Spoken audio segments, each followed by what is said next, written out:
Now, I totally understand why audiences of the 1960s would have thought that the movie was the bee's knees, but anyone still on the Cleopatra train today needs to get off.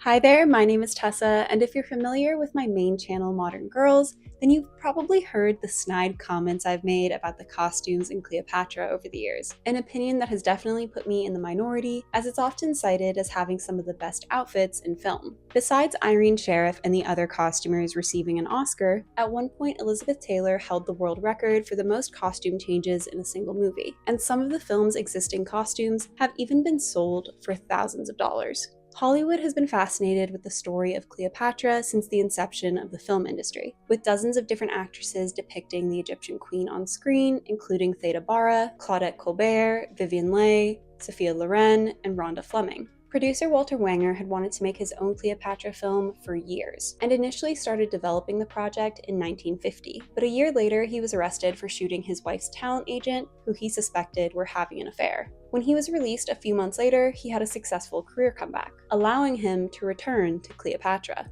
In 1958, Wanger successfully pitched the idea to 20th Century Fox, but they originally wanted it to be a cheaper production with one of their contract actresses in the lead role. Wanger wanted a big name with style and sex appeal, and Gina Lollobrigida, Sophia Loren, and Susan Hayward were briefly in consideration. They also offered the part to Elizabeth Taylor, who had been Wanger's first choice since he'd first started developing the project a decade earlier, and she said she'd sign on, but only for $1 million, an unheard of sum at the time. Fox agreed, and with that, they had their Cleopatra. Filming began in England in the fall of 1960, but things quickly went awry, with Elizabeth Taylor catching a cold, which turned into full-blown meningitis, which put a pause on production until she felt better. During this time, the script went through a rewrite, and when filming resumed in early 1961, both Elizabeth Taylor and director Robert Mamoulian expressed their dissatisfaction with the new direction, with Taylor even insisting on another rewrite, which put further delay onto the production. And with growing criticism towards his leadership, Mamoulian resigned, eventually being replaced by Joseph L. Mankiewicz. Mankiewicz requested another rewrite of the script, and production was paused once again. And at this point, several $1 million had been spent on Cleopatra, with almost nothing to show for it. They had more bad luck that March when Elizabeth Taylor caught pneumonia, which required an emergency tracheotomy, and she was bedridden for several weeks. With the English weather seeming to not agree with their lead star, 20th Century Fox made the decision to dismantle the sets and move them elsewhere, effectively starting over from the beginning. Italy was selected as the new filming location, but the production soon faced a new problem. With Cleopatra nearly a year behind schedule, some of the actors' other commitments came a-callin', and Mankiewicz found himself having to recast both of the male leads. Stephen Boyd was the original Mark Antony, while Peter Finch was Julius Caesar, but they were replaced with Richard Burton and Rex Harrison, respectively.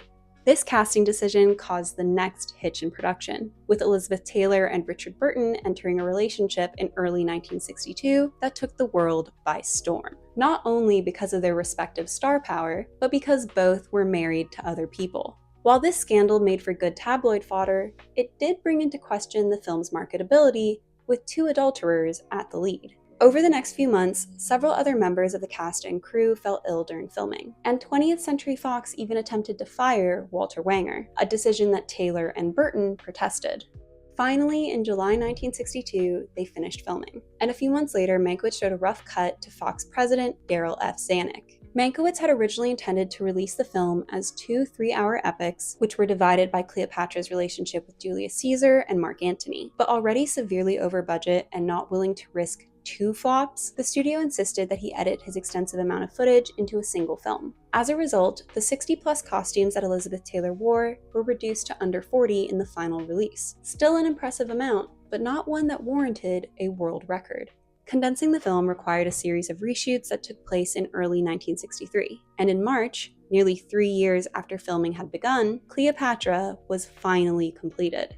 At this point, Cleopatra was nearly $40 million over budget, nearly bankrupting the studio and making it one of the most expensive films of all time. When it was released later that year, it received praise for its visuals, but criticism was directed at the story, which was deemed shallow and erratic, no doubt because of the troublesome production. Although the film performed fairly well at the box office and on the home video market, It took several years for Fox to earn back their investment, and it effectively scared off all of Hollywood from making historical epics to the same degree. In spite of its production woes, Cleopatra is fondly remembered as a shining example of old Hollywood extravagance, although it doesn't even crack my personal top 10. Honestly, I'm convinced that a lot of the people who say that Cleopatra has the best costume design, 1, haven't watched enough movies, or 2, haven't actually sat through the whole thing and are just referencing the most popular images that make the rounds online. I'm by no means a historical accuracy purist, but Cleopatra's outfits are so egregiously modern that it's actually distracting. And if that wasn't enough,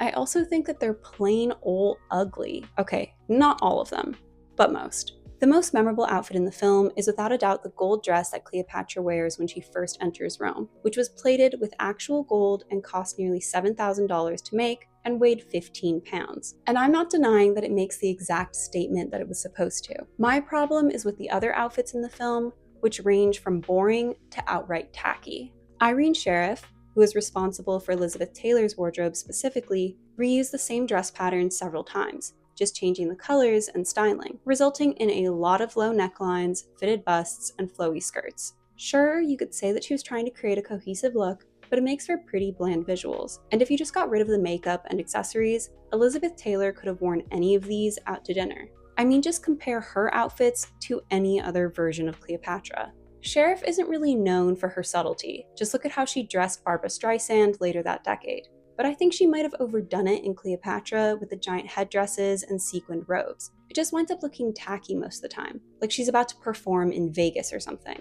Although popular fashions of the mid-1960s were starting to gravitate towards a less fitted silhouette, Elizabeth Taylor had a preference for figure-hugging dresses that accentuated her voluptuous body, and the clothing in Cleopatra was no exception to this. I don't completely blame Irene Sharaff, since Elizabeth Taylor probably had a decent amount of say in the direction of the costumes at this point, and the caftans and headdresses in the movie are so in line with her style preferences that she even wound up taking some of them home, which really points to how contemporary the costumes were in a film that was supposed to be set thousands of years ago. As I mentioned, Mankiewicz made a lot of changes when he took over as director in 1961, not only to the script and sets, but also the costumes. Oliver Messel was initially hired to work on the film following his success with The Thief of Baghdad and Caesar and Cleopatra in the 1940s. And while there's no surviving footage from the original London sets, there are photographs. While Messel's designs still take a good amount of creative liberties with the inclusion of modern tailoring and fabrics, I think the historical inspirations are a bit easier to spot than Irene Sharaff's. Similar to the real Cleopatra, these costumes take inspiration from both Greece and Egypt. In Egypt, women would often wear fitted sheath gowns or a calasiris, a draped tunic with pleats, which we see make appearances in many of Messel's designs. He also incorporated a lot of shawls draped in a variety of manners as an ode to the palla,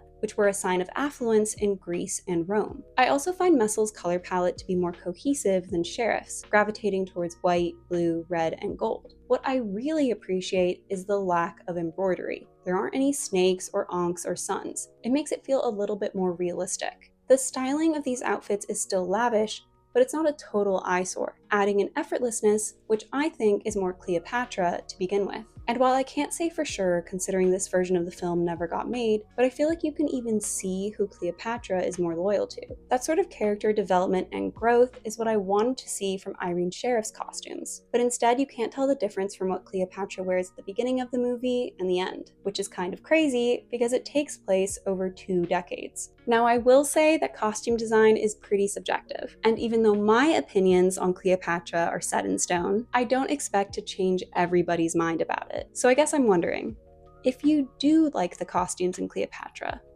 why? That's it for this video, and I will see you next time. Bye!